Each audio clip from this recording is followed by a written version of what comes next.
রাতারাতি সফল হওয়ার চিন্তা করো না। বড় সফলতা একবারে অর্জন করার চেয়ে ছোট ছোট অর্জনে অভ্যস্ত হও, আর এই অভ্যাস তোমাকে দীর্ঘস্থায়ী সফলতা এনে দেবে। সেই দিনের জন্য কাজ করে যাও যেদিন তুমি নিজেকে বলতে পারবে, আমি যা করতে চেয়েছিলাম তাই করতে পেরেছি।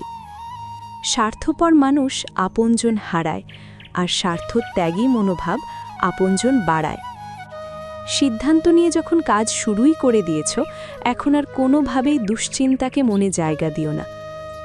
অন্যের কাছে তোমার কাজ বা উপস্থাপনের ধরনই তোমার দেশ, সংস্কৃতি, সমাজ বা পরিবারের পরিচয় দেয়। এখন তুমি নির্ধারণ করো তুমি নিজেকে কিভাবে উপস্থাপন করবে। চেষ্টা করো এবং হেরে যাও, কিন্তু চেষ্টা করার আগে কখনো হার মানবে না।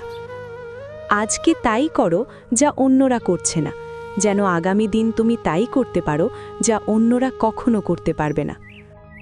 মানুষকে নিয়ে খুব সহজেই সমালোচনা করবেন না, কারণ বাহ্যিক তুমি তাই দেখো যেটা তোমাকে তারা ইচ্ছে করে দেখায়।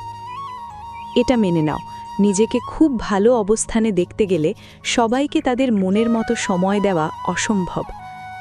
তুমি কি তোমার জীবনকে পরিবর্তন করতে চাও? তাহলে তোমার চিন্তা করার পদ্ধতিকে পরিবর্তন করে নাও।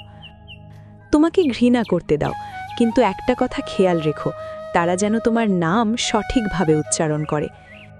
তারা তখন তোমাকে ভুলতে পারবে না যখন তুমি এমন কিছু করবে যেটা অন্য কেউ করতে পারবে না। সফল হওয়ার একটি নিয়ম হলো তোমার চোখ লক্ষ্য থেকে কখনো সরাবে না। যন্ত্রণা থাকবেই, হয় তুমি এর থেকে দৌড়ে পালাবে অথবা এর মধ্যে থেকেই নিজেকে গড়ে তুলবে। যখন তোমাকে কেউ বিশ্বাস করছে না, তখন তুমি তোমার একমাত্র ভরসা এবং অনুপ্রেরণা হওয়ার চেষ্টা করো। একটা কথা মনে রেখো, বিশ্বাস করো, কিন্তু যাচাই করার পর। সততা খুব মূল্যবান একটি উপহার, কোনো ছোট মনের মানুষের কাছে এটা আশা করো না।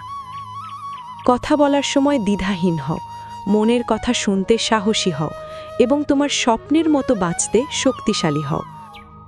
মনে রাখবে, তোমার প্রস্তুতি ঠিক থাকলে সবই সম্ভব।